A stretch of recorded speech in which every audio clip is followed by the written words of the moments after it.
Books on the Brain.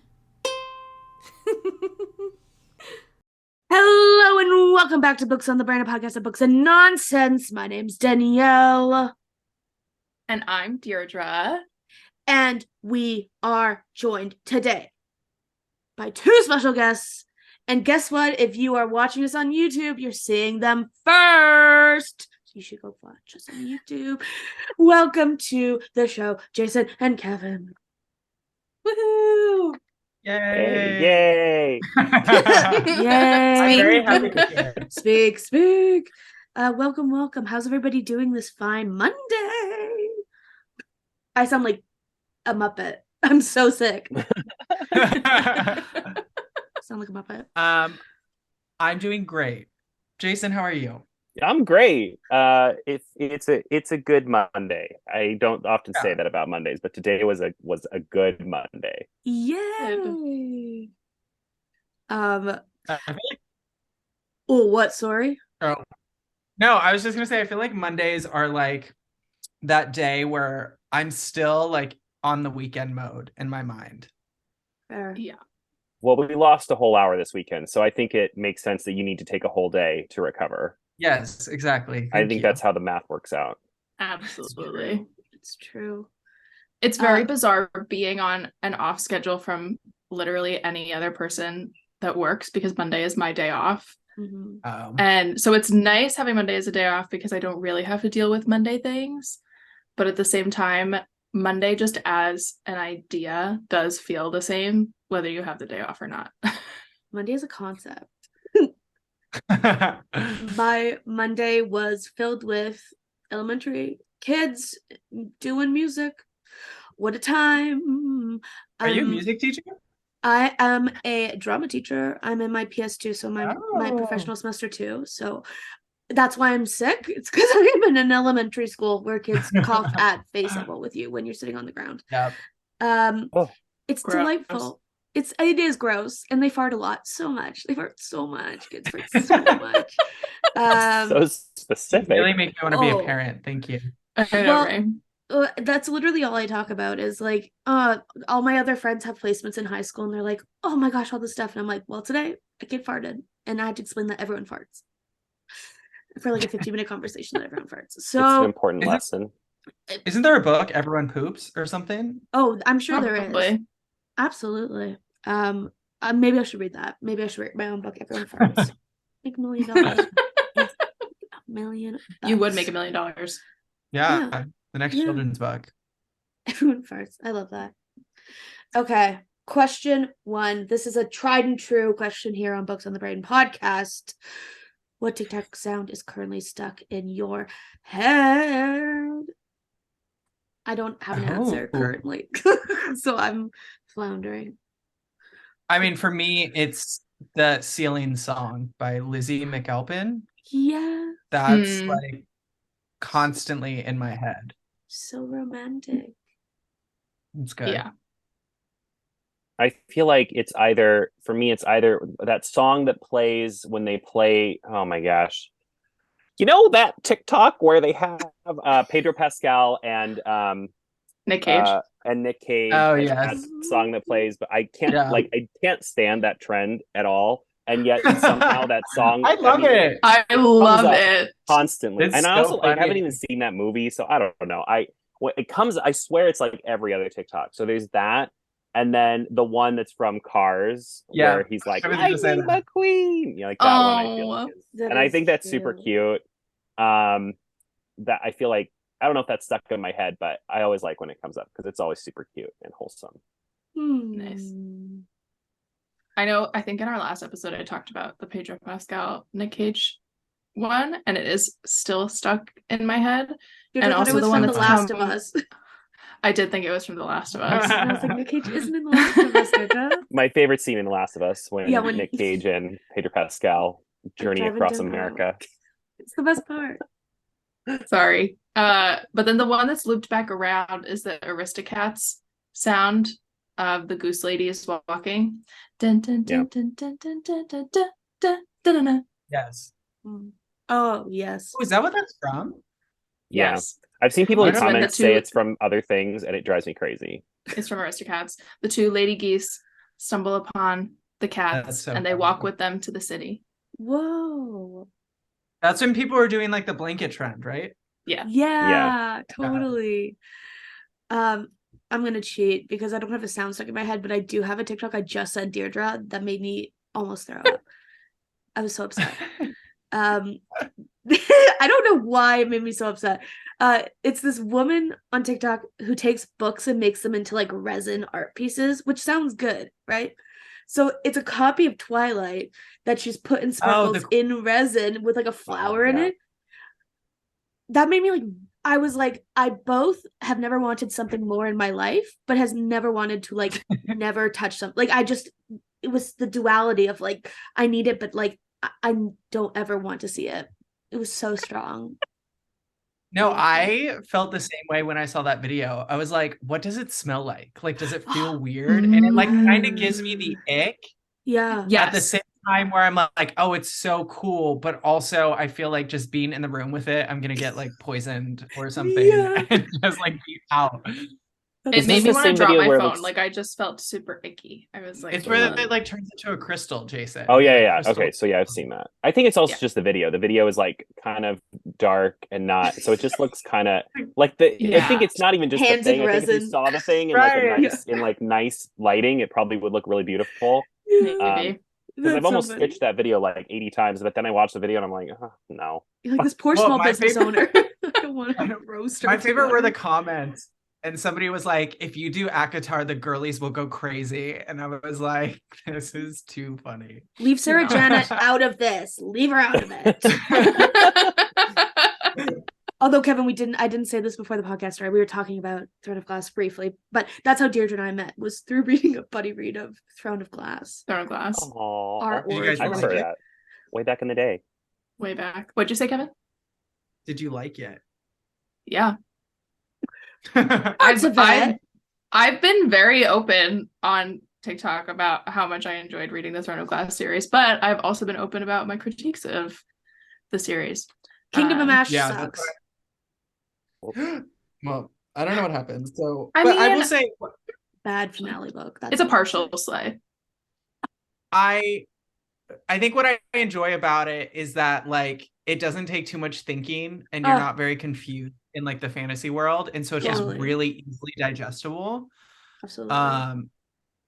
Whereas like we read Wheel of Time and I loved it, but that would be so overwhelming for somebody who is like just trying to get into it. Whereas like Throne of Glass, I was like, okay, there's like 5 characters that I'm following right now, and that's it. Yeah. No brain cells required. Sarah Janet knows how to write a short chapter, and we do appreciate that. Right. Sarah Janet, the queen that of was the it. one-page chapter. That is true. Where you're like, oh, this is a literal 60-page chapter. That's nice. She's the queen of doing that.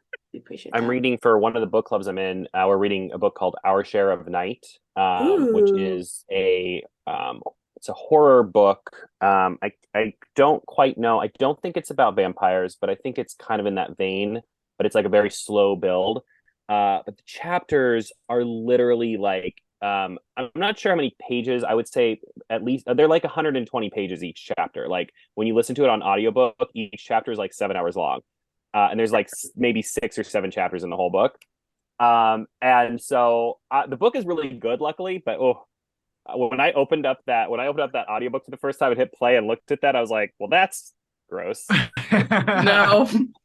No. But Simply I'm about a third of the way through it now. I'll finish it before the end of the month for sure. But luckily it's good. Like it's very captivating and it's not boring, but they are some long chapters. It's rough.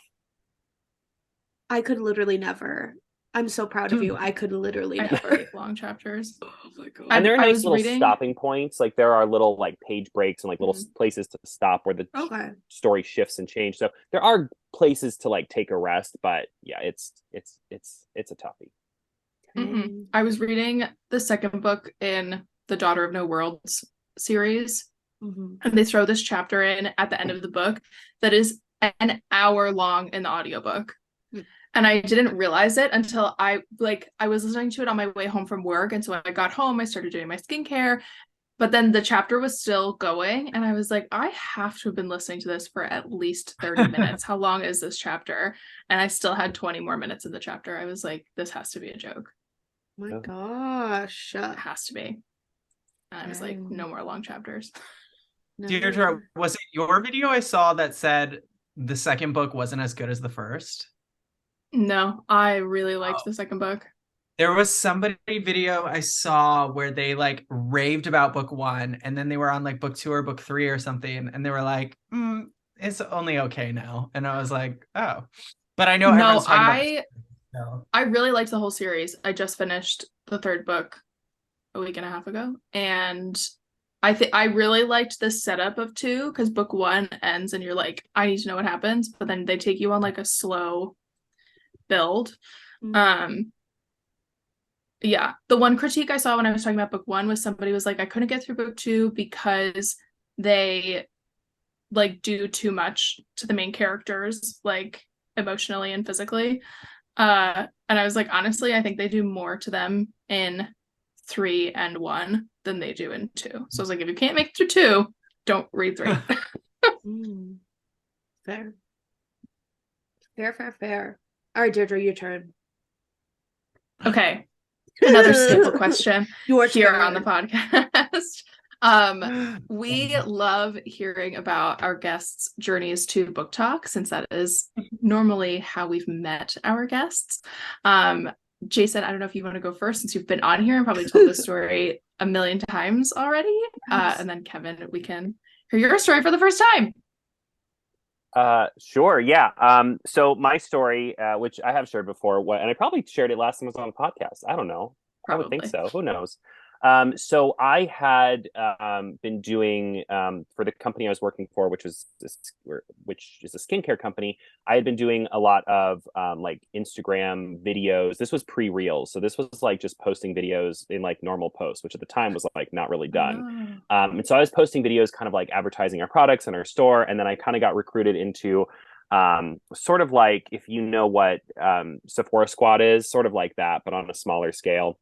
And then I had gotten a promotion and I had been taken out of that and hadn't been really asked to do anything with that for a long time. So then COVID happened and our company kept us employed through COVID, but they were kind of looking for like projects for us to do. So my boss was like, oh, this TikTok thing's really kind of taken off. Maybe you should try and do some of what you did before on TikTok.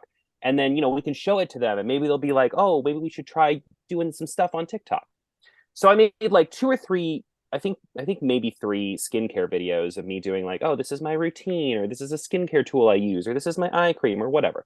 And nobody watched them. I think one of them got maybe 2 views. It was a no. And so then I stumbled upon Kate Jacobs, who was doing a book review, and I was like, I love reading. I want to share a book review on TikTok. That sounds fun. So I recorded a book review, and I only know this because I recently discovered I'm on famous birthdays. But they said that my claim to fame, my first review was The City We Became by N.K. Jemisin. Wow. Yeah, they have it on there and like a date and everything. I was like, this is a little invasive. But apparently that was the first one that I did. And that review did really well and like took off. And from there, I quietly deleted my skincare videos and told my boss I didn't think it was a good fit and that I should try another project for work, and then continued making book videos on TikTok from there on out. And that was it. And then we were here. And here you are, surrounded by even more books. Here I am, and my books are literally threatened to fall on top of me. That's where we've come. Kevin, what about you? Yeah, so when the pandemic happened, I lost my job. I was working at a restaurant as a server. I live in LA and I stayed in LA because I really wanted to pursue like acting and entertainment. So when I lost my job, I had a lot of free time, and then everyone was starting to talk about TikTok, and as someone who's a creative person, I was like, I want to make videos. Like I missed out on Vine. I didn't really partake in that. I Same. Didn't really get involved with Twitter and like Instagram. I was never trying to be like a gay Insta model with like six pack and take my shirt off. Like, Same. and so I never felt like in social media there was really a place for me until TikTok. And then I first started making TikTok videos with me and my boyfriend, and he very much shut that down and was like, I don't want to be a part of this. And then it like really hit me where I was like, I don't want my creativity to depend on somebody else. Like at the end of the day, I want to be able to do it with just me.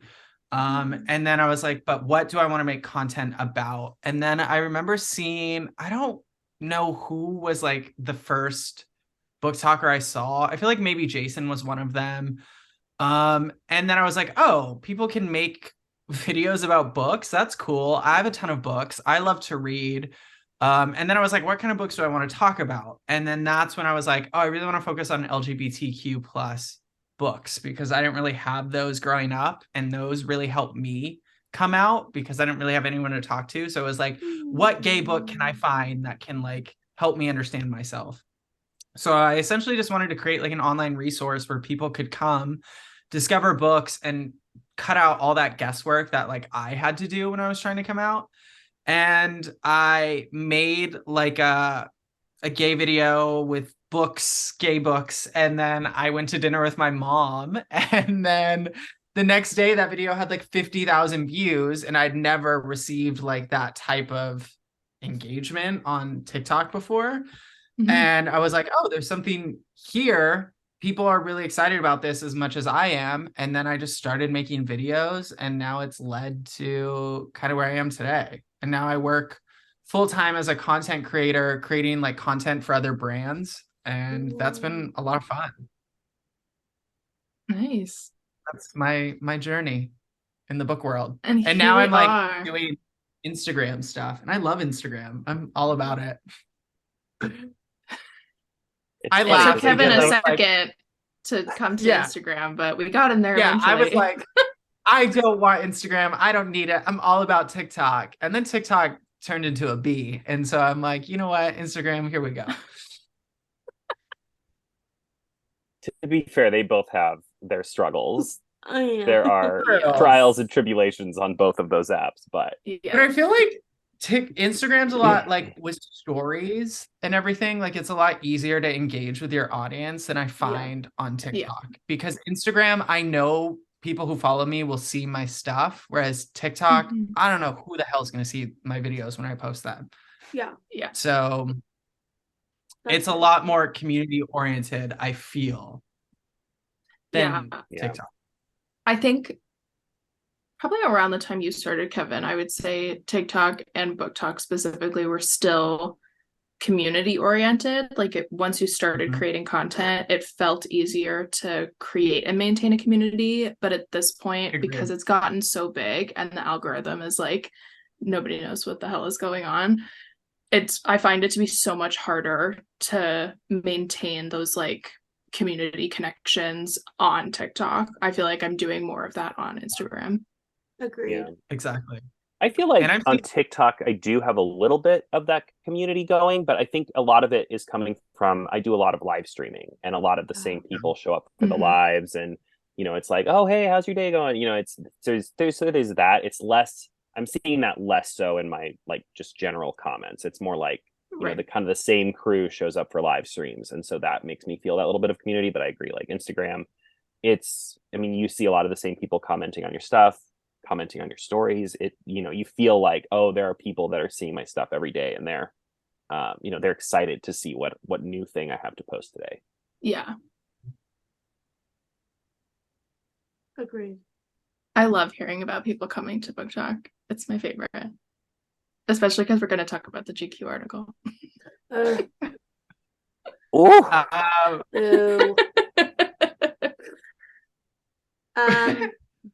We talked about it last 2 weeks ago when we talked in the same episode. We talked about the opinion piece in defense of J.K. Rowling.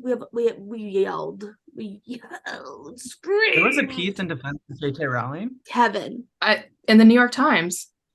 What?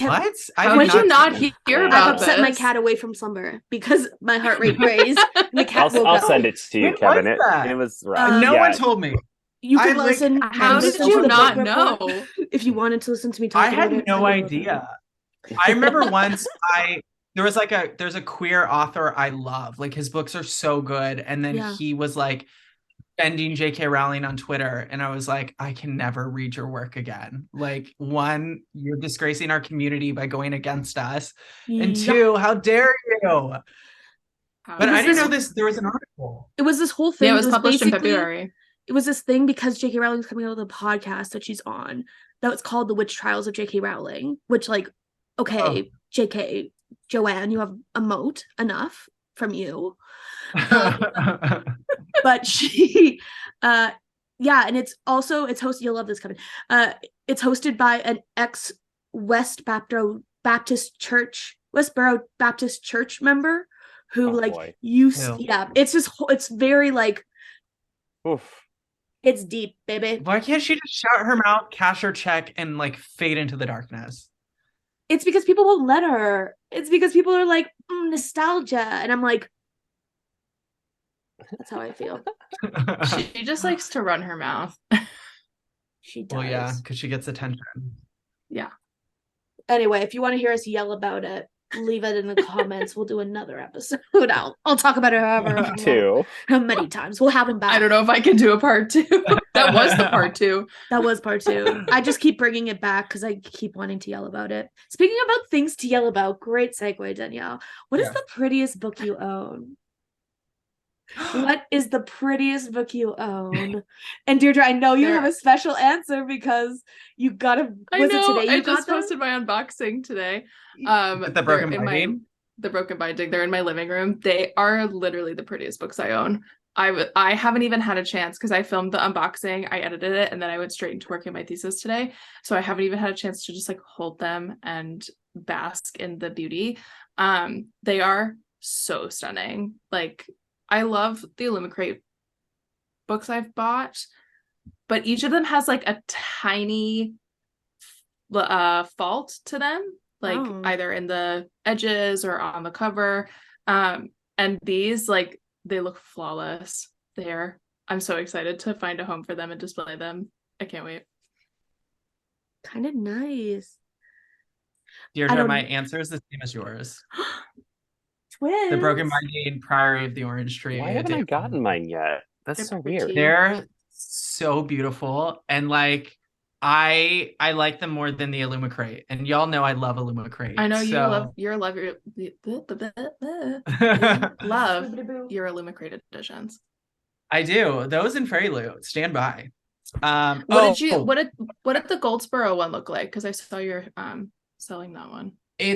It's very plain. It just has like blue sprayed edges and it's signed. I should have canceled it beforehand, but I forgot. And so I have it and I'm trying to sell it. If anyone wants it, it's on Mercari. But I was going to say my other most beautiful special edition is the Lit Joy Cruel Prince. It's the most stunning set I've ever had. So that and the Goldsboro. I mean the broken binding. Jaysen doesn't collect pretty books. I don't collect pretty books, and my answer is going to be kind of cringingly self-congratulatory. So I apologize in advance. No, take a solo. It's my book that I wrote. No, it's not. That is not my prettiest book. I think so. My I'm kind of in the process of doing them right now. I just hit book 2, but my copy of Percy Jackson the Lightning Thief, and I'm about to paint the edges of the Sea of Monsters. I think those are the prettiest books I own because like Kevin said, I don't collect like collector's editions, but these are books that I like hand annotated, drew in, colored in, and then painted the edges. And I did that with the first book, and I'm about to do Sea of Monsters. I just finished, so now I'm gonna I'm hoping tomorrow night paint the edges of it so that I'll be done, so I'll be ready to start the third book. But they're just like, you know, it's just really special to be able to like look back and be like, I did that. I did all of these things and like flip through it. And I don't know, they're really pretty. Other than that, like a pretty book that I bought that I think is really gorgeous is probably my collector's edition of The Lord of the Rings, because it's got like the sprayed edges. Those are color. beautiful. And also, not that this was not a multiple choice question, I know, but I got my copy of Tress of the Emerald Sea, the like hardbound green version of the first of the Brandon Sanderson secret novels. Yeah. Gorgeous. The artwork inside is gorgeous. The book is gorgeous. Like, it's just a really, really pretty book. So yeah. Ooh. Nice. I also don't collect pretty books. Quite literally the only collector edition of a book that I own is one that was sent to me, and it's the Addie LaRue blue one, the blue special edition, which I don't think is my prettiest. Yeah, it's just out of frame. I would say prettiest book. Honestly, probably my Arc of the Winners by Frederick Bachman, because it just means so gosh darn much to me. That was a good book. That's a nice cover. It's not even that it's pretty, it's just that it's pretty to me, you know? Oh, it's pretty to me. You are very beautiful to me. You're beautiful to me. That was a good book. I listened to that. Eye of the Beholder. Yeah. I listened to that on the way home from Y'all Fest last year, that like 7-hour drive, and sobbed my way home because it was just so beautiful. It's just hockey, man. And then it's not hockey. And then it is hockey. And that's Beartown. That's correct. Okay. Yeah. That's Beartown. Have you read those books, Kevin? Me neither. No. The Beartown trilogy cross our arms. Yeah, the Beartown trilogy is really quite stunning. Heavy trigger warnings for sure, but it's a really stunning trilogy. I gave my TA for my PS1 a copy of Beartown, and she's a very lovely LDS woman, and I was like, just there's some things in here, but I think it's a really beautiful book, and I think you'll like it. So then she texted me in January, and she was like, took this on my beach vacation to Florida, and I was like, ooh, that was don't read Beartown in Florida on the beach. It's an interesting vibe. And she was like, there were some parts I didn't like at all, but overall it was okay. And I was like, awesome. Cool. She's a sweet lady. I often send books to my grandma, and I'm trying to get her to read some different things with some better ideologies than the television programming she watches. And oftentimes I'll get a text or a call, like when she's about like 20 or 30% into a book. She's like, oh, I like this. I think when I'm done, I'll take it up to the ladies at church. And then she'll get to the end. She's like, I do not think this is one for the ladies at church. The ladies at They're church. all for the ladies at church, Grandma. Yeah. No, she'll get to a part. She's like, no, I don't think that is appropriate for the church ladies. Fair. But, I try. You try. And that's all that matters. So we love to like sprinkle in a little bit of spice on our episodes, especially when we're super friendly with our not the spice you're immediately both thought of a different spice. Oh. I was like, you both got so confused. No. And mostly we want to bring this up because the two of you create similar content, but then also very different kinds of content. So the topic is the bookish box. just the bookish box.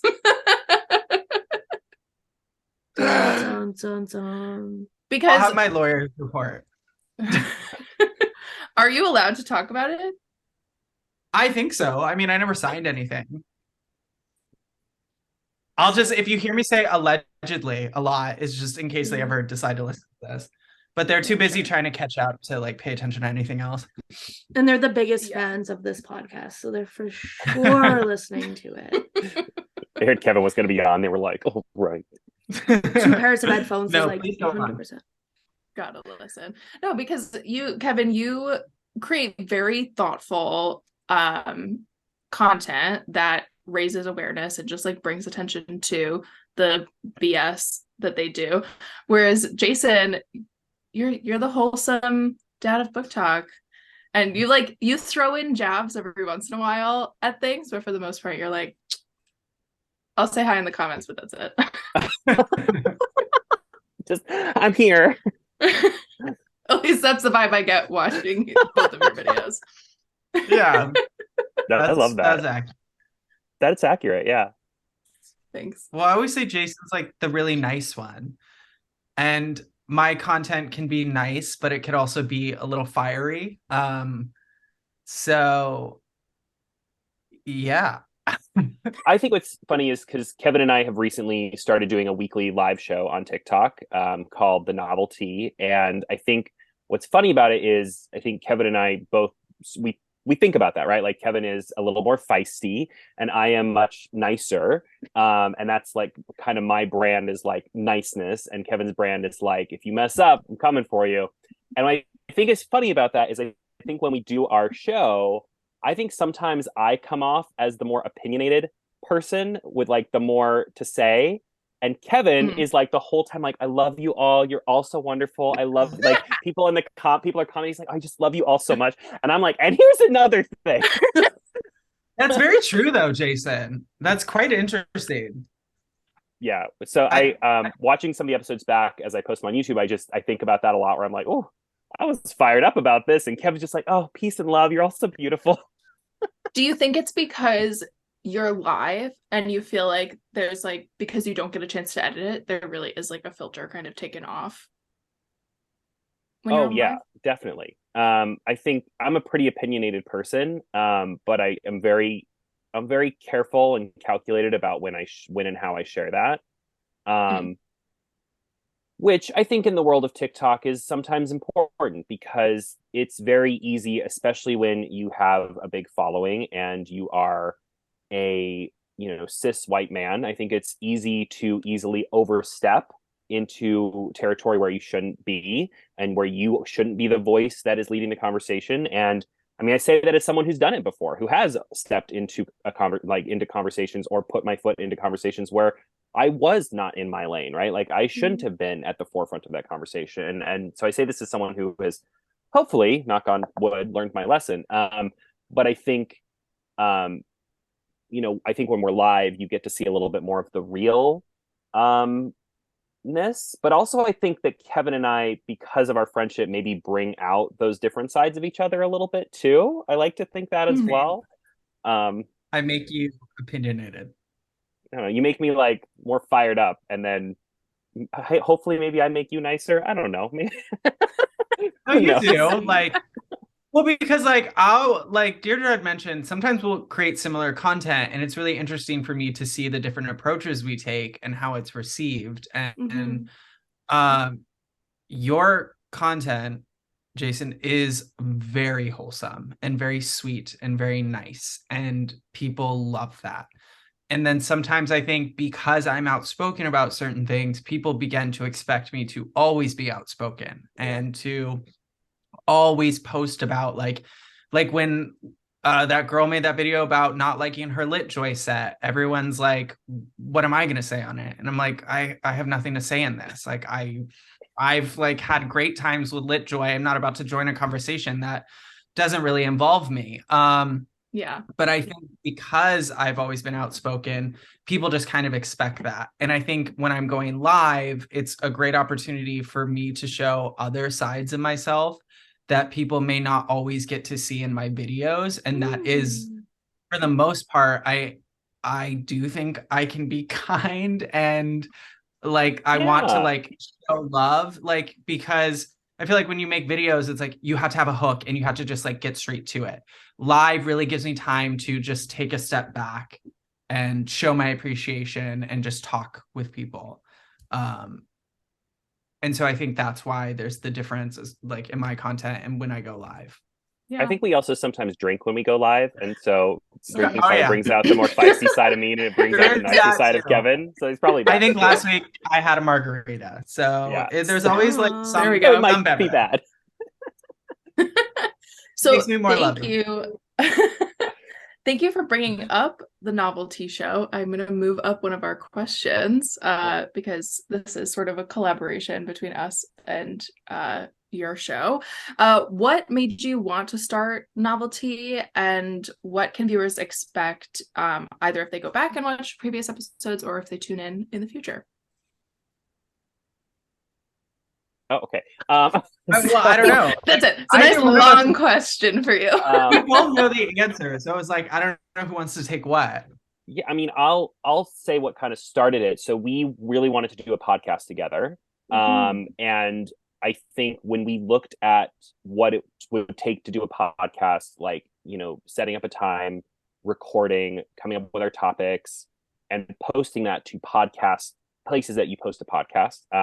And I feel like the two of us looked at the amount of time and effort all of that was going to take, and that seemed like a lot. Like, we were working, you know, we work very hard to like grow our platforms on Instagram and TikTok, and in some cases YouTube, and all of this stuff. And like the thought to me of trying to grow a platform in another place was so daunting, especially with just where I was at mentally when we started working on this. And so I had been on, another friend had invited me on. He does a weekly TikTok show where he talks about board games, and he invited me on. And I literally got done with that. Like, we logged off, and 3 seconds later, I texted Kevin and said, this is what we should do, because then we're taking the following we already have.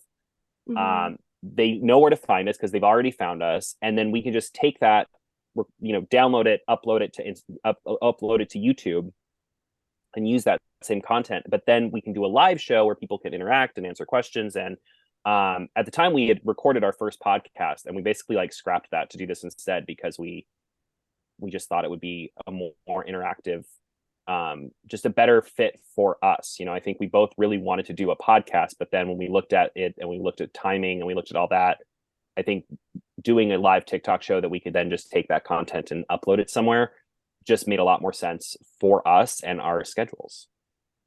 Nice. Kevin, what can they expect to see? What can they expect to hear when they listen to our show? Drunk. Just kidding. Just drinking. Just expect us to be drunk. No, people can expect us to talk about like what's happening currently in like the bookish world, but also we've been lately talking about what it means to be a content creator, or how to grow your platform, and I find that that's information I would be interested in hearing, and it's something I'm really passionate also talking about, because I do want to help other creators. And I wish like some of the things we share on our show are like media kits, rates, working with publishers and brands. And I wish like when I started doing that, there was someone I could have spoken to, or there was like a show I could watch where they discuss these things, because no one really teaches you anything. It's been trial and error for, I think, all of us. And so on our weekly show, you could get all this information, ask questions, hang out.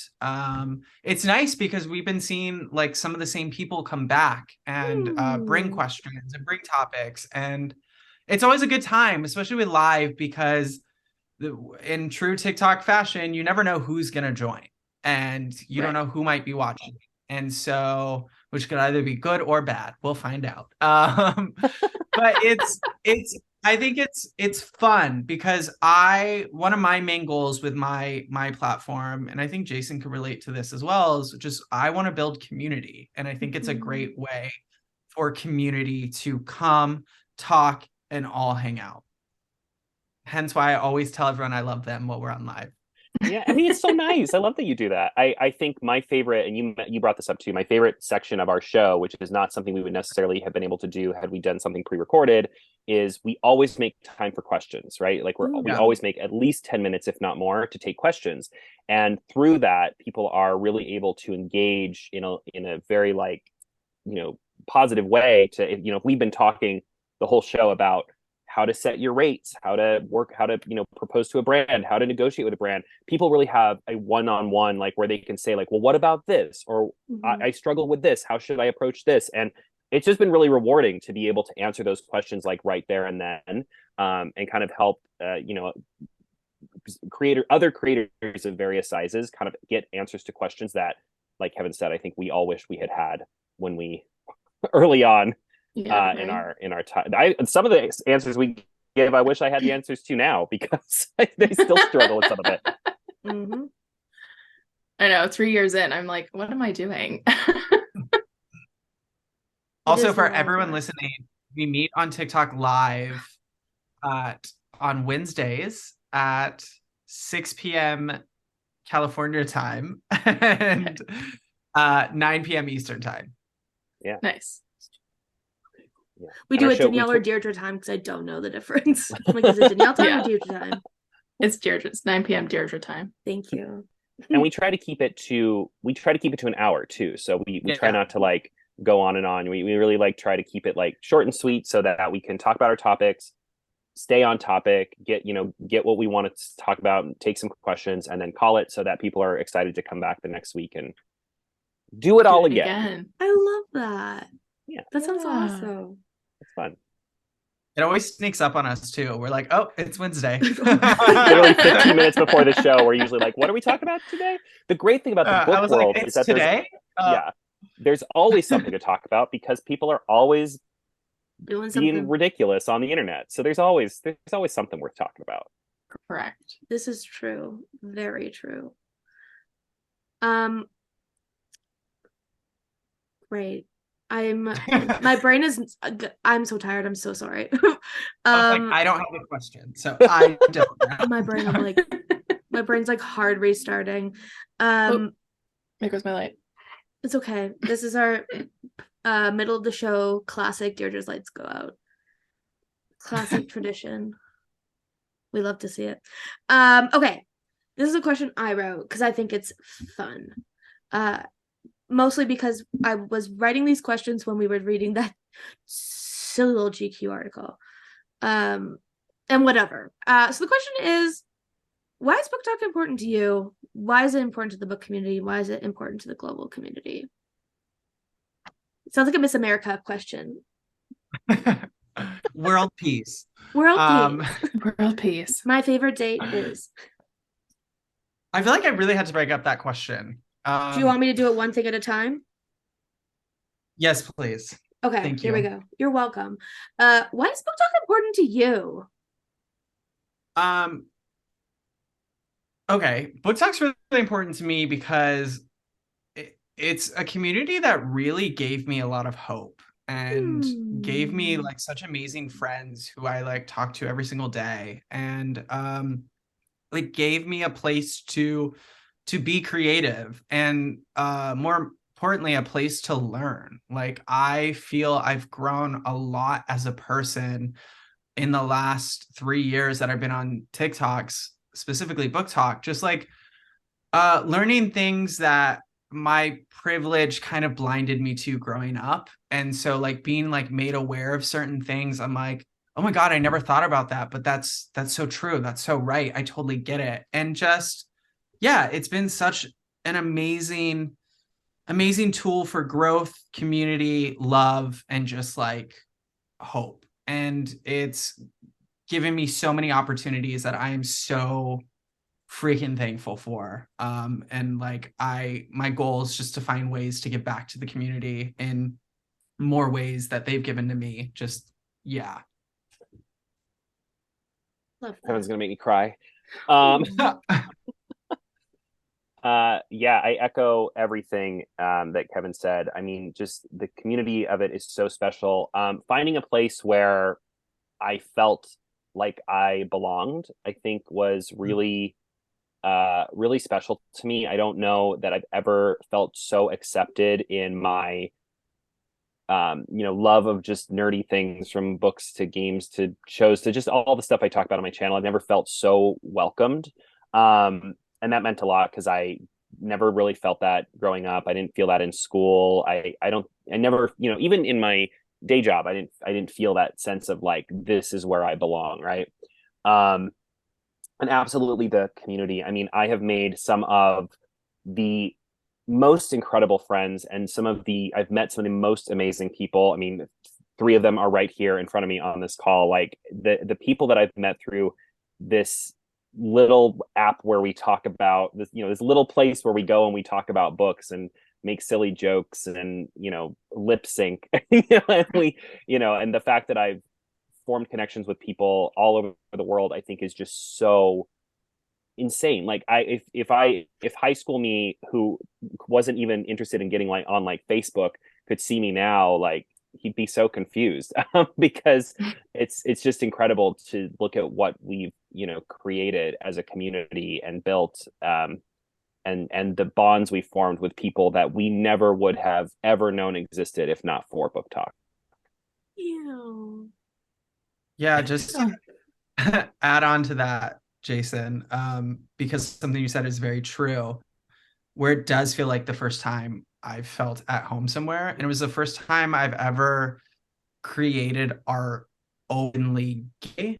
Like on social media, I never really talked about it until TikTok. Like people in my life knew, but it was the first time where like I really embraced my queerness and made it a part of the content I'm putting out there.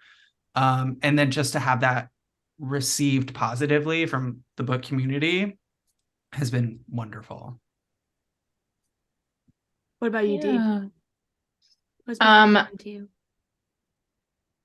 The same reasons Kevin and Jaysen said. I was reminded of why I love Booktok so much in the fall. I was like going through a rough time and I was talking to my therapist, and she was kind of like going over all the things that I had talked about previously in like a joyful way.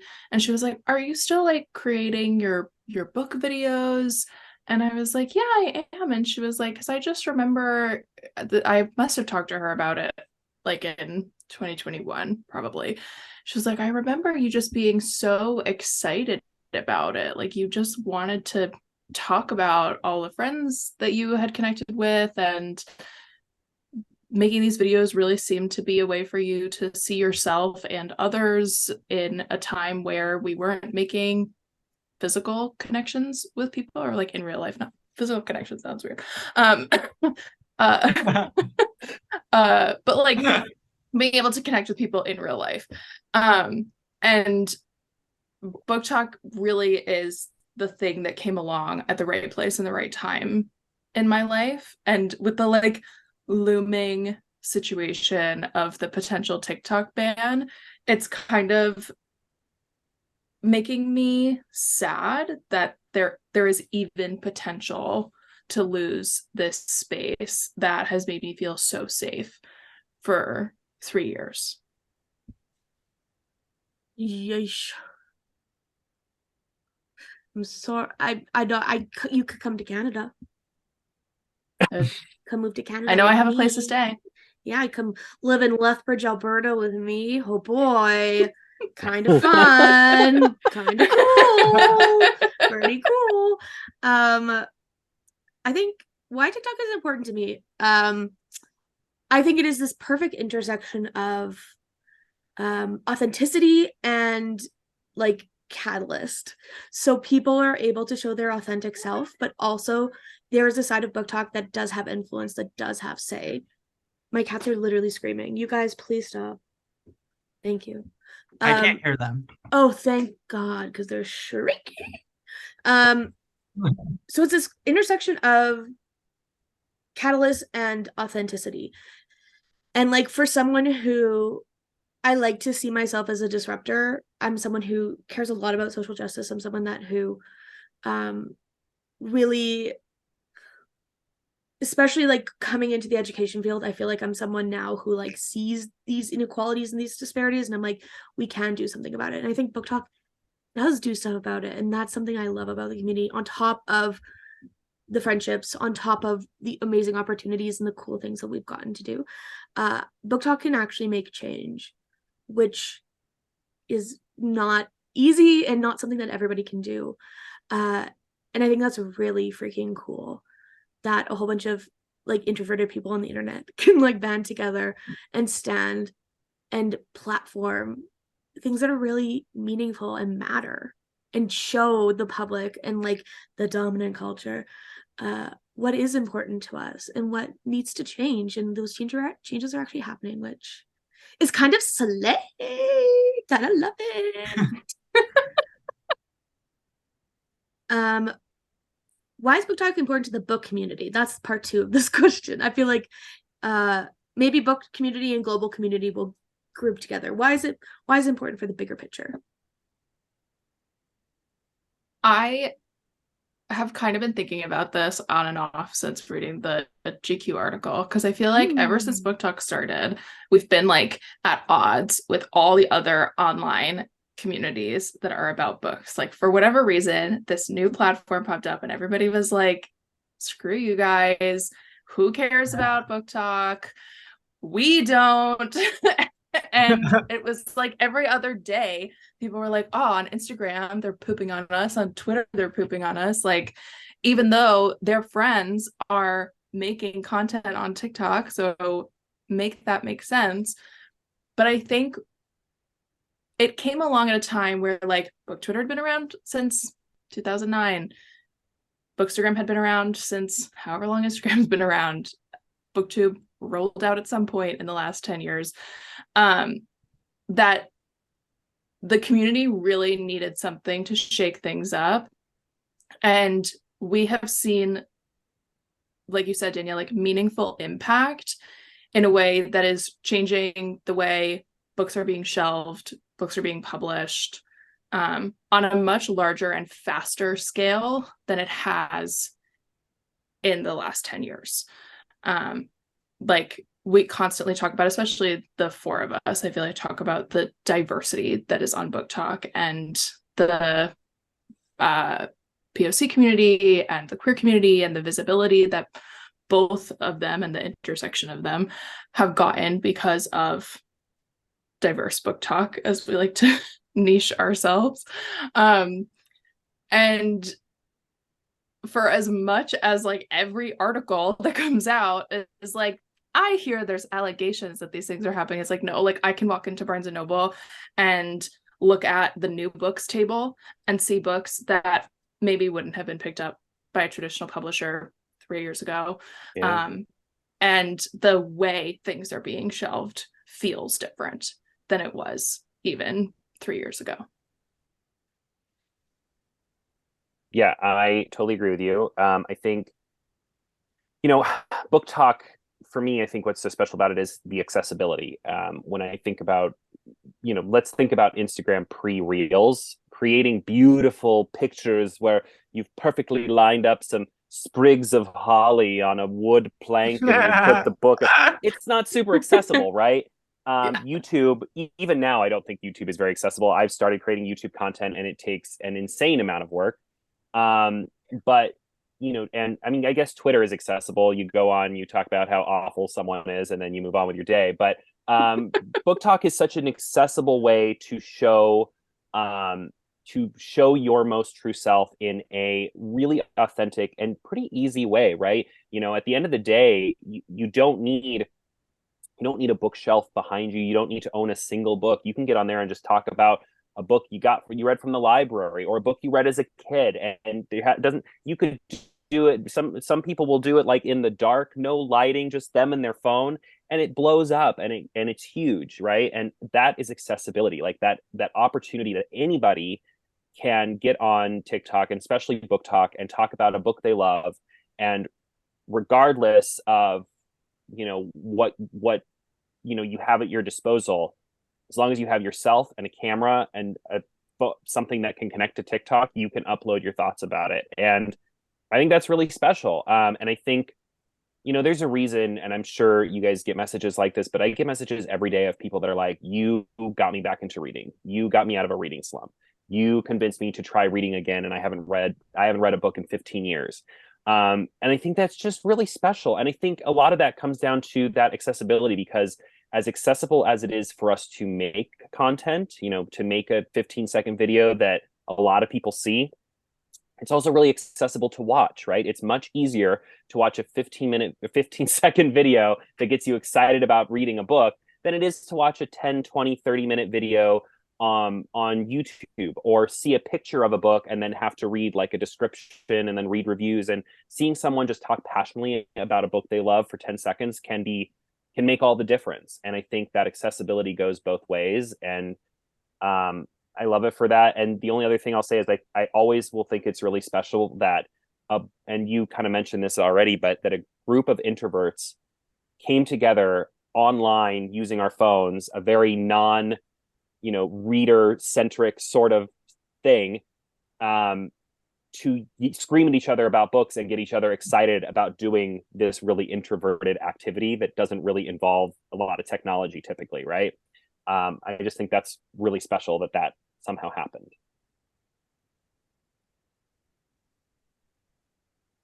You guys all touched on really good points. I was gonna say that like TikTok and Booktok, it allowed for conversations feel more like in person or face to face versus like just reading a tweet or like seeing a pretty picture. And I think it made creating content more accessible for a lot of people because of the fact that it didn't have to be so aesthetic. Like Instagram, they'd always be like, buy this preset so your profile looks all the same with every single picture you take, like the same color gradient and whatnot. Whereas TikTok, it's funny, like some of my most viewed videos are me sitting in my car and I'm not even in front of my bookshelf. And I used to think I always had to be in front of my bookshelf or people wouldn't want to watch or whatnot. And they're like, I think what was really good about TikTok is just, it was so authentic. People are just being authentic, where everything else kind of felt like edited and you're putting up like a wall. And the coolest thing about Booktok is that more diverse stories are being published because publishers can finally see that like they're seeing such engaged audiences asking for these, making these videos go viral, making videos about these books. And so it really has shaped things. And it really hit me was when I was in Spain and I was in Madrid and I went to this like little bookstore and they had the smallest Booktok table I've ever seen. But the fact that they had one like just blew my mind because I was like, oh, this is international. Like Booktok is in a bookstore all the way across from where I live. And that's when it really hit me how powerful this platform is. And just how accessible it is for people, which would be such a bummer if they do ban it, because so much good has come from this, that it would break my heart for it to stop. Agreed. Same. Agreed. Booktok is important to the global community, an essay by Danielle. All I have to say is, I think the fact that I can go on this app that's on my silly little smartphone in my like in the stupid little thing that I hold every day and like see 1,000 different people living 1,000 different lives and see people, like so much is happening right now in the States with book banning, right? Like too much is happening in the States with book banning. It's making me mad and it should stop. Please. But it's so like it's just so it's hopeful. Like it's what Kevin said, like it's hopeful that I see people advocating and standing up and just talking about these things and talking and like how those conversations infuse into your regular life. Like often I will have conversations with people that mirror conversations I have online with other people because I'm like, this is something now that I can take from this little niche community and actually spread and try to help spread good in the world and be like, you know, this cool thing or like, hey, this thing, whatever. It's just cool. It's cool how I feel like it elevated all of our brains a little bit, which is kind of awesome. Kind of awesome. Yeah, it really is a community that started online and has extended itself into reality. Crazy. Crazy. So crazy. Okay, it's Speaking of time for my crazy. game. I'm really excited because I never think of games. Danielle thinks of all of them.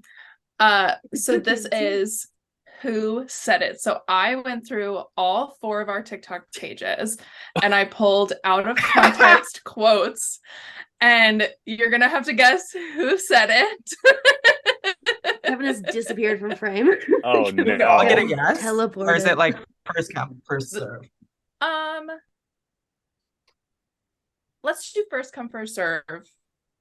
Should I raise my hand? Speedy. Just speak. Speak your mind. Okay. Okay, so the first quote is, "It's the middle of the night, and I think men with beards are hot now." I feel like I feel like that was Danielle or Deirdre. Danielle? I feel like It it's was me. Danielle. Was Yeah. I sleeping in my bed? Yeah, it was like a draft you posted. I do remember this. I was like, I definitely didn't say that. I don't think Jaysen said that. It's like, I don't think Deirdre said it either. I feel like I probably even saw that. Like I could picture it in my, like I could see it in my head. Yeah. Danielle being like, "It's the middle of it." Like I could just see it. I have to get this off my chest. I love it. Okay, next one. "Reading books and buying books are two separate hobbies, and I'm better at one than the other." That's me. Yes, correct. Yep. I feel like it could also be Jaysen though. I know. Yeah, I've said similar Funny. things.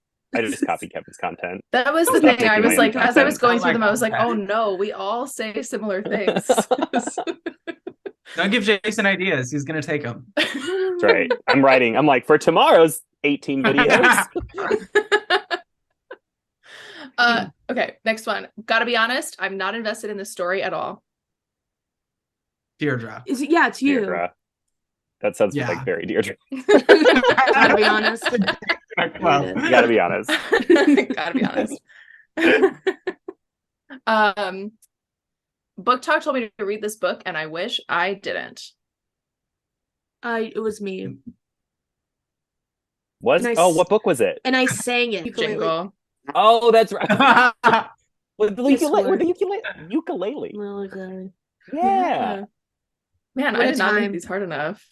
It's okay. We're all just very Maybe- vain and know our own content because we watched it 1,000 times. And never really- I know that was me. That was on the 8th of April, 2001.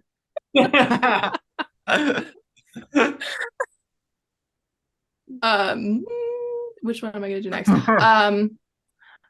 I don't care what your friends thought. I need to know what it's about. I want to say Jaysen because we haven't had Jaysen, but Yeah, I said that? you did.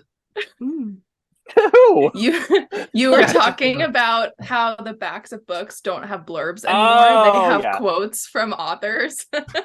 Which is a fair point. I appreciate that point. Right? Oh, that Danielle just got done saying we're so vain we don't know our content. I'm like, who said that? Which one of them? So I actually just meant it was me and Kevin. So that's Right. fine. I have the memory. This just of a proves squirrel, how wholesome so Jaysen is. I'm just Yeah. like, did I say that? About who?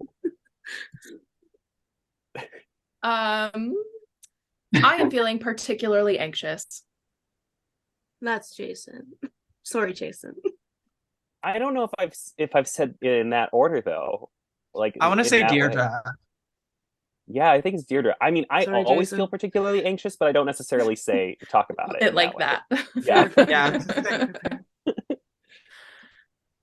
Yeah. I think it would be super cool if some book boxes did some special editions like this, just as long as it's not Bookish Box. Knowing them, they'll print black words on black pages and it'd be just a book of darkness. I know said who said that. It Yeah, was just Jaysen. said that. I said that because there was somebody who printed a book on black pages. Yes. With white words. With white Funniest words. thing. I was like, Bookish Box would mess this up. I really could have quoted that whole video because that video was very funny. It was a good one. I need more. You know what is one of my biggest pet peeves is people will make these just wonderful book videos either about something that is like new and like eye-catching that's bookish, or they'll make like a funny bookish video. And I love stitching and duetting. And then they've turned off their. Did I freeze? Yeah. Yeah. But we can Oh. still hear you. Oh, good. Yeah. So Well, here- and they'll be like, they'll have turned off their stitches and duets. It's so upsetting. Like, why? I'm gonna restart my camera. Jaysen, you have to come up with your own content. Cowards. That's right. Exactly. No, they're cowards. Oh, bye. Okay. I'm restarting my camera, hopefully. Should I Maybe. wait? No. No, go ahead. You're fine. Okay. Everything I want in a book. It's gay, it's witches, it's werewolves, and it's got a complicated love story. I know who said it. Is it Deirdre? No. It was Kevin. Oh, It was me. What book? But I picked it because it does sound like something I would say. It did. What It book was a were you talking about? Wattpad story. Slay. Okay. It's like Yeah, I didn't think far enough ahead to save the videos that I got these quotes from. That's asking too much of you. I I'm so just sorry. pulled the quotes. I'm It's so okay. sorry. How dare you not save them, dear? How dare you not cite your sources? Plagiarism. Please, triggered. Don't let middle grade fool you. Jaysen, for sure. Middle I grade feel like- king. Well, It could be me, but also Yeah. it could not be me. It's Danielle. yeah, I was like, Oh. I feel like, yeah, Jason, Sometimes- I know he loves middle grade, so Jason I do read a does. lot of middle grade. Yeah, You do read a lot of middle grade. I I read just, middle you know grade how to put in Kevin my earlier talked classroom. about how Sarah Janet is Janet. nice because you don't have to think too much when you read her. Yeah. Yeah. That is how I feel about middle grade. Like sometimes I just want like a break, and I want something just fun and whimsical and silly and light and like low Yes. stakes. I mean, for kids it feels like high stakes, but as an adult, I'm like, you have no idea. This is just the start. Like your problems are baby problems. Right. And so, then I read a middle grade book because it kind of it's that's like my like don't have to think too much about it and just enjoy the whimsical fun of it. One of my Mhm. favorite books of 2022 was a middle grade book. It was which book? It's called what's it called? It's in my backpack. Nobody look. It's called The Attack of the Black Rectangles. It's a book about Oh. censorship, which is really cool. It's about this little guy. He's 12 years old, and his class reads a book on World War II, on the Holocaust, and his teacher's gone through and sharpied out things. And so he goes to the bookstore to read what she sharpied out, and then he writes a letter to the author, who and then it kind of goes from there. But it's a really freaking good. Oh, that sounds And it's great. middle grade, super short, and like totally appropriate for a middle grade classroom. I love that. It's cool. Middle grade's cool. Love I'm it. getting tired, I'm gonna Danielle. do- I'm so sorry. I'm gonna do one more from each of us. Okay. Can I just have one single day of peace on this app? It's me. It's either Deirdre or Kevin. It's me. Danielle. Or I'm Danielle. Sorry, it's probably Danielle. It's funny because I said Deirdre, but I was say that. staring right at Danielle. It's My brain's going. I'm me. sorry. No, it's okay. We're all tired. In my old age, I just can't remember anything. Look, I got you a unicorn poop. Did I say that? I feel like that's Jason. Who would talk about Jason? I mean, I probably would talk about unicorn poop, but I have no idea when I did. You did. I'm sure I would. I'm sure. You It was it was one of your slime videos. Oh yeah. I love your Man, slime I need videos. to do a slime comeback because those are fun. Yeah. You really do. I miss those. Me too. They were chaos in its most pure form. I want slime, but I always like back out when it comes to buy it. I don't know why. I saw They're mom. great for content, and that's about it. I saw mom. See, here's my Oh no, Go on. Kevin! No, please, you go first. no, I'm done. No, please, you go first because mine's just a stupid TikTok. I don't actually remember what. Oh no, I was gonna say I'm always afraid to make videos out of niche because I have this fear that one video will go viral and then people will be like, "Why don't you have more slime content?" And I'll be like, "It was one time." And I get asked that. I still to this day get asked like, "When is your next slime video?" Like people Exactly really why love I'm those. scared. It's So just But it was like, it was good that I took a break from it because a lot the jokes start to get. I felt like anytime I'm doing something, I feel like the jokes start to feel very samey. I'm like, oh, it's time to move on. And that's how I was feeling about slime. So, but but it was like a year ago, so maybe it's time for a slime revival. Yeah, I'll come back. that one person in your comments is gonna be like, "Finally!" And then I won't make another one for another year. I'm like, Yeah. oh. Damn. All I was gonna say is there was a mom on TikTok this morning when I was laying in bed, and her daughter had put a chunk of slime on the carpet, and she tried to get it out with like a box cutter, and I was like, and now I'm like, slime has lost all its appeal because I just saw this woman with like the gnarliest box cutter trying to scrape it off. I Funny. wonder if it's the same as like, so when you get gum in your hair, you put peanut butter on it to break down the gum, and then you don't have to cut your hair out. Wonder if it's the same with slime. Like, what's the slime deactivator? Not Why a did my box mind go- cutter. I think it's water or even heat, because heat will like deactivate it. I don't know. I got a lot of slime on our carpets when I was doing that, but I don't really remember. Carl probably cleaned that up. Who knows? Hey, Carl. That wasn't a me project. Okay, last one. Spitting and that's it? No, girl, you're reading the wrong books. That's Kevin. I remember. What is the It's context? a good moment. It was a stitch. Yeah, it was a stitch. And I don't remember, but they were... Deirdre, you watched it. I didn't go back and watch the stitch. The stitch part of it was like so out of context that I was like, I have no idea. It was like me recommending these other two books, I think by Katie Robert and Scarlett St. Clair. And I said, if you want like, real kinks, like check out these. That was like the context. But that's why spitting, that's it. Yeah. Oh yeah, I think they said like spitting was like a big kink, and I was like, there's more. That's actually what he used to say on Kevin's dating profile. Spitting, that's it. Spitting, Spitters are quitters. Oh my god. Next. Oh my god. My cats are upset. They should. I have that effect on cats. Who's gonna sit on? That's it. That's the game. Thanks for playing. Thanks for playing. Wow. Okay. Last little round of questions. Okay, so this oh, I guess yeah, we didn't really talk. I mean, no, I'm just kidding.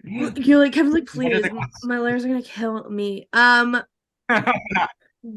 So this is a question that we wrote kind of about the GQ article. What is something you wish the GQs of the world would understand about online bookish spaces?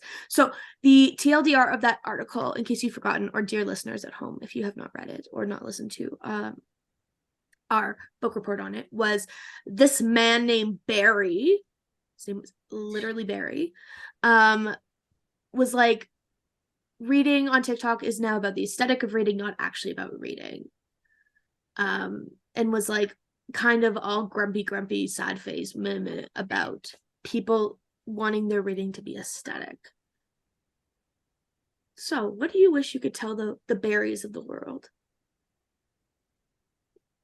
I think people fail to realize how important this community is for marginalized people, and how it creates a space for them to feel safe and to share their stories. And then you get outsiders who come in with these claims based off just seeing the surface of things. So I guarantee the Barrys of the world look at #Booktok and they're going to see Sarah Janet, some coho, and then think that's all there is, without realizing how deep this community goes and how it is a home for so many people. Like, I personally don't ever really see Sarah Janet stuff or coho videos at all.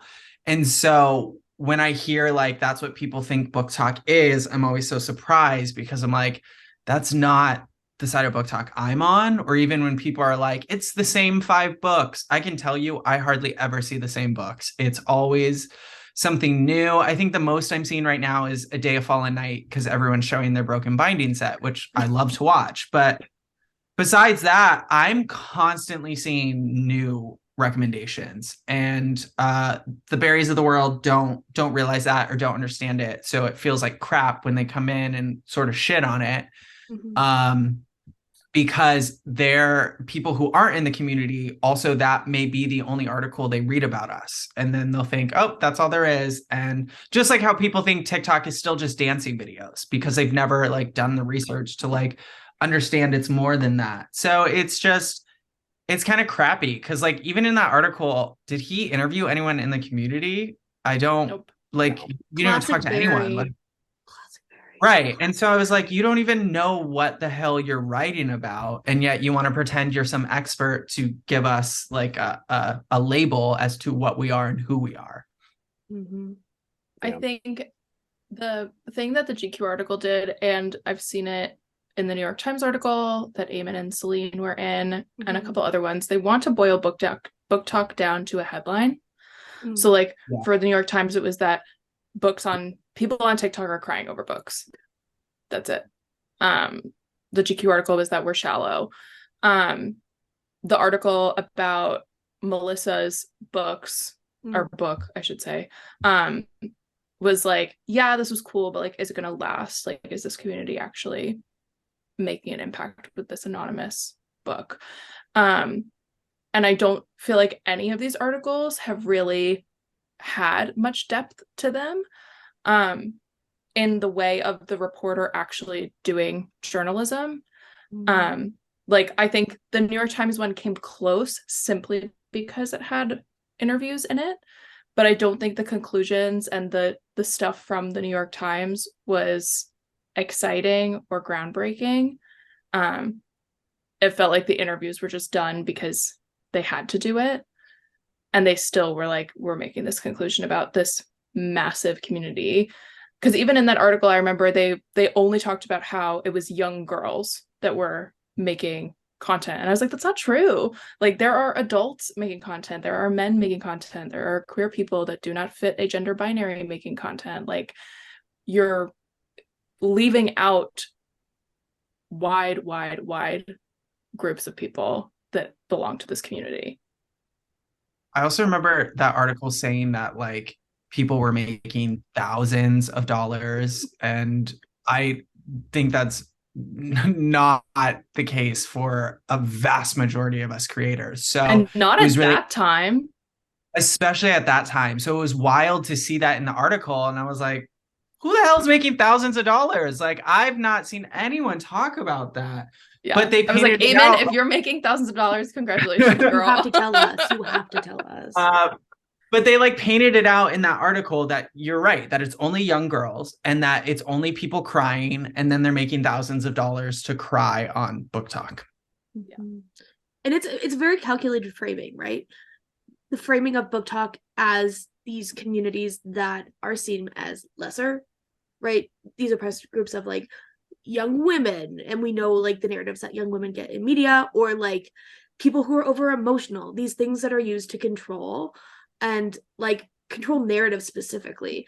It's so interesting to see, like, when you know that it's not that and you see it play out, you're like, that's so absolutely not true.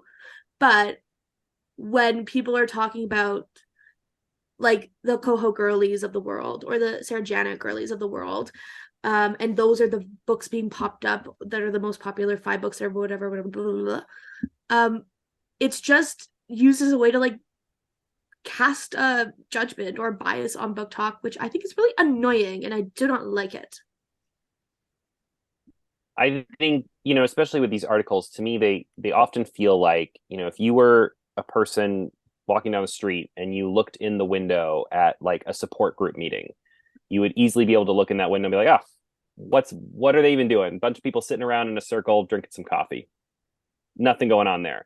When to those people, that support group could mean the world to them, right? Like, that support group could be the thing that is keeping them going, that is giving their life purpose, that is, helping them with addiction, helping them get over a loss. It could be anything, right? And it's so easy when you're on the outside to be like, oh, just a bunch of people sitting around a circle chatting. What are they contributing, right? And that's what a lot of these articles feel like to me.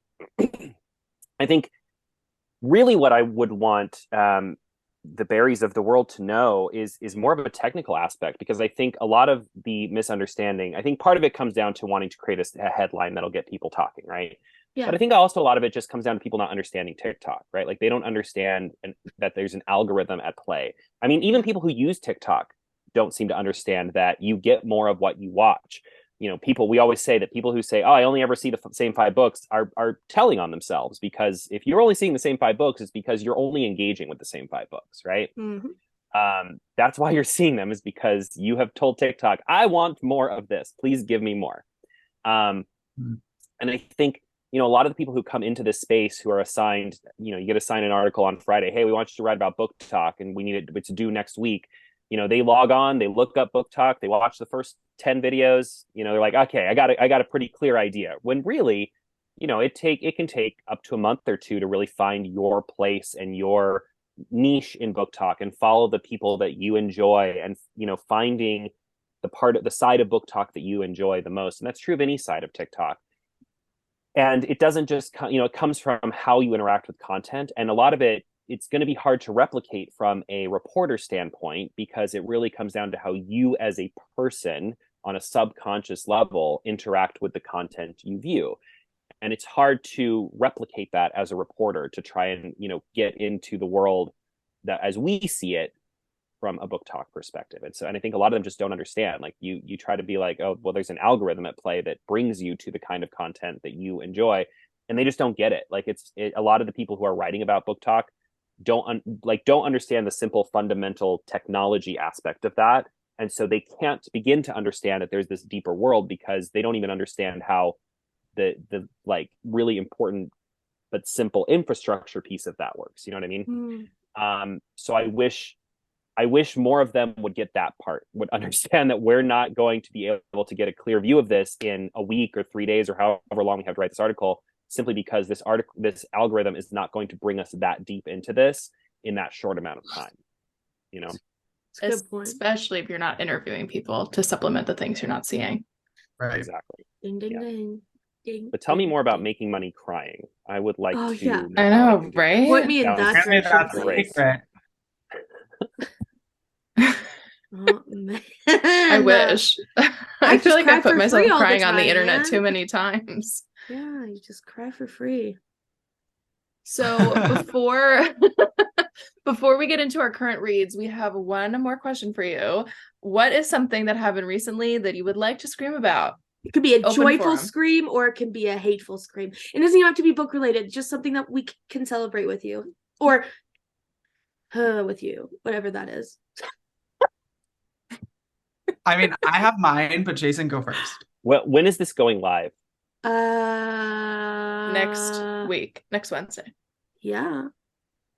Okay, next Wednesday, not The this Wednesday. 22nd. Oh, Next is it your Wednesday. big announcement? Yeah, so I don't know if I'll have announced this on social media yet at this point, but you know what? Just for fun, let's just say it, because I feel if I say it, it'll be more real. I am in the middle of, if this is going up on the 22nd, so I am in the middle of my last couple of weeks of my day job, after which point I'm going to be doing content creating full time. Yay! Yes, We thank scream you. for It's been a you. long time coming, and it's only taken everyone in my friend group talking me off a ledge 8 times a day, every day for the past 6 months. Literally. I literally text Kevin at midnight sometimes, be like, Kevin, I need you to tell me it's gonna be okay, because It's gonna be don't like feel I just okay like right sometimes want to smack you and be like, "You're gonna I be know. fine." Yesterday when you I brought don't- up the TikTok ban, I was like, Jaysen, we're gonna make a game plan. It's gonna be okay, buddy. Yeah, Yeah. Lethbridge, Alberta, babies. Come. I'll share My one game bedroom. plan is to go live in Alberta Oh, and hang out it's with just the Danielle's most. cat. It's absolutely the most friendly place for queer people. So you should absolutely. She says sarcastically because Oh, it's Oh, It's not. not. No, Okay, I was like, I'm scared for my cool. life every day. oh God. Okay, maybe Alberta. We'll Very make that a plan slowly. B. Don't come to Alberta. Don't come. No, go to Alberta. It's the Texas of Canada, if that gives you any context. Oh, it does. Oh. Plan C, I think. So is- I'm so sorry. This was supposed to be us celebrating you, and I pooped on it. Yay, No, it's Jaysen! Woo! Thank you. Yeah, I'm very Congratulations. sad. I'm terrified, but so excited. I just keep thinking about how, by this time next month, we'll say, people, when I talk about what I do for work, I'm going to be able to say, like, I talk about books and board games on the internet. Like, how cool is that? Like, I just feel incredibly lucky. And like I said, a very equal mix of excited and terrified. Fair. Yeah. Exciting. That's so exciting. Yeah, thank you. Exciting. Kevin, what are you excited? I think I know what yours is. What are you excited about? So I got to walk the red carpet at the Shadow and Bone season 2 premiere. That's right, you did. So fun. So fun. And then I met the author and the cast, and took selfies with them in the bathroom, and we're all buddy, like the line for the bathroom, not in the bathroom. I was like, oh, it just got weird. I was like, at the after party, there was only like 2 like one stall bathrooms, so everyone had to like line up, and then that's when we all just like hung out and talked and bonded. Nice. And I met Ben Barnes, and who told me I looked really good, and I like almost passed out. You did. And I was like, you look really good. And then I told him, I was like, you'll always be my Prince Caspian. And he was like basically like my man. And I was like, and then after that is when they took selfies together in the bathroom. Yeah. Right. Yeah. No. But then I filmed a lot of cool content. Ben Barnes and I did not take selfies in the bathroom. If anyone Didn't happen. Just putting that out there. Anybody's Lies, listening. like, slander. make sure. For legal purposes. But I got some cool content of like passing Shadow and Bone the book to some of the castmates, and I'm doing like a compilation video, and I'm trying to figure out my intro that I want to do for it, but hopefully by the time this airs it will be released, so I hope you all watched it. But that was my highlight. That was really, really exciting, and I'm super thankful that I was given this opportunity. So yay, congratulations, Kevin. So That's so fun. exciting. Kevin, I think you told me 6 months or a year ago that one of your biggest dreams in life was to get to walk a red carpet. And now you've walked 2, 3. Whoa, celebrity status. yeah. Amazing. You. Look at you. Yeah. Which honestly, I don't know if it's something that will ever feel natural. It feels weird. And it's very, very quick. It's like you have no time to like process, and then it's like over, and they're like, okay, thank you. But it's a weird feeling to like have people scream your name and be like, over here, do this, put your hand in your pocket, smile. I'm like, but it's a lot of fun. And I'm super thankful. But wild. Yay. So Indeed. dreams are coming true. Thank you, Booktok. Yeah. Dreams are coming true. Dee, what do you got? I am taking my first vacation in 3 years, like real vacation. Like going to LA last year was like not a vacation. It was like I'm going away for the weekend. I'm going to Disney with my friends from high school for 4 days. Getting the heck out of the East Coast. Well, I'm going just lower on the East Coast. And I will be done with my thesis when I go. So it's gonna be a lot of fun. I'm pretty sure you've been writing your thesis for the past 15 years, so I'm really excited that you're almost done with it. I have. Yeah. It feels like I have been writing it for 15 years. Oh, so How fun. exciting. Yeah. What about you, Danielle? Oh, and let me tell you.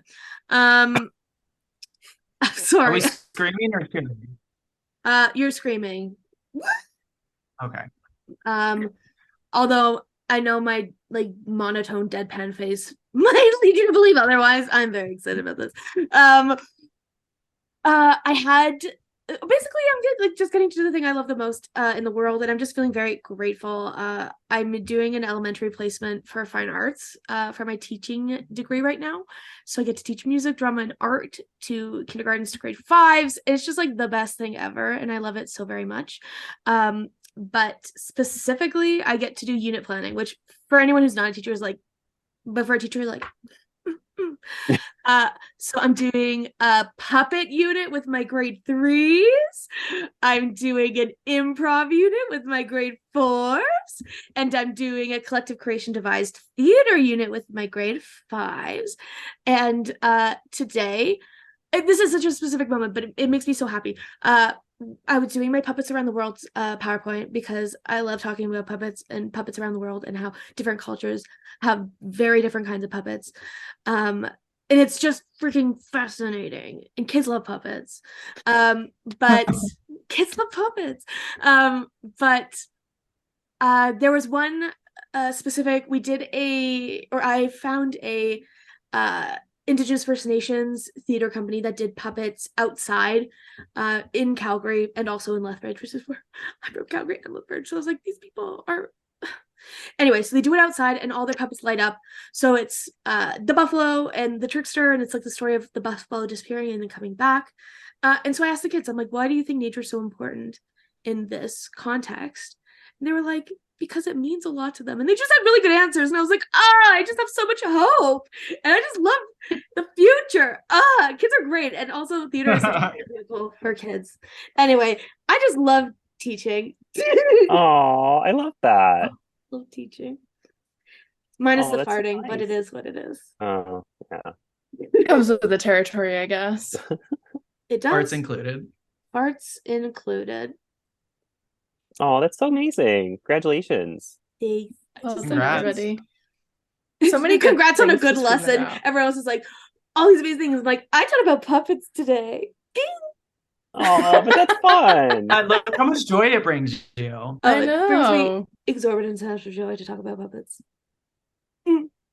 Anyway. All right, what are we talking about now? It's time for the final round of screaming. Current reads. Oh, What's everybody baby. reading? Or what did we just finish? I just finished Yellowface by R.F. Kuang. So No, did you like it, Kevin? I did. I really liked it, but I felt I thought you were very gonna say no. no. I mean, R.F. Kuang can do no wrong in my book. I really loved it, but it was one of those types of stories where I'm like, I'm not in a rush to reread you, because it is very in your face and it can be very uncomfortable at times. It just like gives you a lot of secondhand embarrassment. And I'm like, why would you do that? Why are you still doing this? Like, just stop. So it was like one of those things where it's like when it was over, I felt relief, but I also still wanted to know what was going to happen next, because it doesn't, not to like, it's not like a spoiler, but it's like one of those, it doesn't really have a definitive ending. Like there's still more to it that we don't get. And so it does like end, but it's like, oh no, this can keep going. And I kind of want to see this train wreck of a woman still spit out her BS and just see like what happens. So it's definitely one of those books that I think people are either going to really love or they're going to hate. I think it's like going to divide people, and then people will just end up falling in the middle, because I think also some people won't know how to feel or really how to process it. So I'm excited for it to come out, because I really want to see what people are saying and who's saying it, because I think that'll say a lot, especially given this book. Agreed. I'm excited for it to come out. I am reading Rage of Dragons Me too. by what's his name? Evan Winters? Evan Winter. Yeah. Evan Winter. Evan Winter. I've wanted to read it forever. And I finally am reading it as part of Zoran's book club, which is called Fantasy and Friends. And I am a little over halfway through and I am loving it. It is like very adult, dark, high fantasy, but I'm just really loving it. I think he writes action very, very well. I feel like there are many fantasy authors that I read and I love their world and I love their magic system and I love their characters, and then they just can't write action. I felt that way about, I mean, we've talked about this before. That's how I felt about Priory. I feel like Priory of the Orange Tree has so much build up, and then the third act is so much action. And unfortunately, I just don't think the action is written all that well. And it kind of like that's a big reason why I like Priory, but I don't love it, because I feel like it leaves me on this note of like kind of poorly written action. I'm very excited to read Day of Fallen Night, because I've heard it's better in that regard. But like, I just think he writes action very, like his action is very visceral and exciting and, you know, really like brutal. And I don't know, I just really enjoyed reading it. And yeah, that's what I'm currently reading. After I finish this, I'm gonna abandon my TBR for a couple days and read the prequel to the Dungeons and Dragons movie, because I really want to read it before the movie comes out. And it's super short, and I've heard it's awesome. Like I've heard it's just really fun and like silly and action packed. And I'm like, yeah, that sounds great. So I'm gonna read that hopefully by the end of the week. So yeah. Fun. I just finished The Psalm for the Wild Built by Becky Chambers, which was so cute and cozy and nice. It's about a tea monk. They were a monk of something else, and then they decided that they wanted to try something new, in their life, and instead of like going back to school or like taking an apprenticeship, they just wanted to teach themselves. And you go through the like first couple of years of them figuring out how to serve tea professionally and be like a comfort to somebody who is coming to you for comfort or whatever they might be coming to you for. And then the next thing happens where the monk, I can't remember monk's pronouns. They're like they're not binary. Yeah, right? Yeah. They find another path, and they're like, I need to see this through. And on that journey they come in contact with a robot, and the robot is coming to see what humans are up to, because robots have been out in the wild for many years and haven't been interacting with humans. They have a sordid past, and you get to see the relationship built between this robot and this monk, and the things that they are grappling with because of the history that they know about the way that they interact. But how does that look in practice when you sort of take away the shared history that's not actually shared because neither of them lived it? Whoa. Yeah, I cried. I was like, it was very good. Cool. But then on the opposite side of that, I'm currently reading Mask of Shadows by Lindsay Miller for the Trans Readathon, and it is a gender fluid assassin who is in a competition to become part of the assassination team of the Queen. It's a YA fantasy and is so dark. There's already been a hand chopped off. People are dead. People are dying. And it's very fast paced, very fun. Like, I was not expecting a dark YA fantasy to grab me. And I'm like, ooh, it is dark enough. There are a couple things that I'm like, yeah, this is YA writing. I kind of just have to keep reminding myself of that, but it's very fun. Whoa. Speaking of the Trans Readathon, my book pick for that, because here's the thing, all I've been doing is listening to the Anthropocene Reviewed again, because that's all I want to hear is John Green talk about the world. That's all I want to do right now. But I'm gonna read Her Majesty's Royal Coven by Juno Dawson, because I did get an email today. Oh, then that's what I'll read for mine, because I've been trying to decide what book I wanted to read. That's very good. And there's also a trans character in the book as well. Because the sequel, I just got an email. They're like, an arc is waiting for you on Neck Alley, and I was like, I'm anywhere in the world. So I'm gonna read the first. But yeah, I'm very excited for this bad boy. I've heard great things. I've also great things as well. Heard very good things about it. Yeah, and I'm still reading that menstruation book, which is very interesting. Haven't finished it yet. If you guys have, if you're part of the Libra FM ALC club, it's called Period. It is so interesting. I know it's I saw that. Quite but it is applicable to you, because there's people in your life who may probably menstruate. Yeah, I'll download it. So interesting. I love it so much. I'm very passionate about it. Passionate about puppets and menstruation. Solid. Those are two solid things to be passionate about. All right, kiddo, we did it. Let's wrap it up. Thank you so much, Kevin and Jaysen, for joining us this week. Thanks for having us. Just Kevin. I was like, just me. I mean, us. It has been an absolute pleasure chatting to you both. Jaysen, we love having you on the podcast, and Kevin, open invitation. You are more than welcome to come back. Please tell our listeners where they can find you separately and together. Yeah, I am at EasyCat everywhere. I'm on TikTok, Instagram, YouTube, Twitter. How do you spell that? Probably somewhere else. It is EZEEKAT, EasyCat.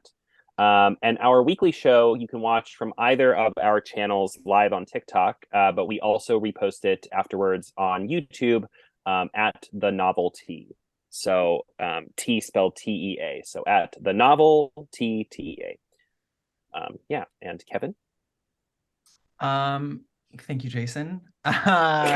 You can... You're welcome. Thank you. You can find me on TikTok and Instagram at Kevin T Norman, just my name. And yeah, our weekly show is on Wednesdays. You can watch it either on my channel or Jaysen's, and then find it on YouTube. And you both have Fable book clubs, right? Oh yes. Yeah. I also run a Fable book club called the Say Gay Book Club. Our book club pick this month is Legends and Lattes.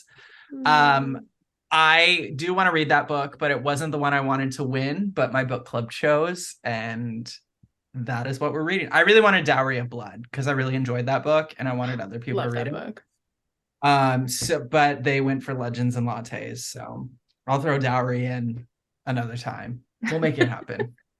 Yeah. So my book club is called Easy Cats Book Club, also on Fable. This month I do not do a voting system. We are not a democracy. I pick a book every month. So our book this month is Emily Wilde's Encyclopedia for Fairies. I actually already finished the book. I usually try to like space it out and read it as the weeks go, because we like split up like the weeks into chapters, and I already finished the book because I didn't want to put it down, and I really loved it, and it was super cozy and nice and sweet, and I'm excited it's gonna be a series because I want to read more about Emily Wilde because she is a neurotic mess and I felt seen. Yes. Hell yeah. And now you get to listen to the rundown of our outro. Please follow us on YouTube, like and subscribe, click that notification bell. You can also head over to Instagram and follow us at Books on the Brain Pod. If you listen to this episode, you should comment on our Instagram post and on this YouTube video. The emoji that is the rainbow. Yeah, sure, absolutely.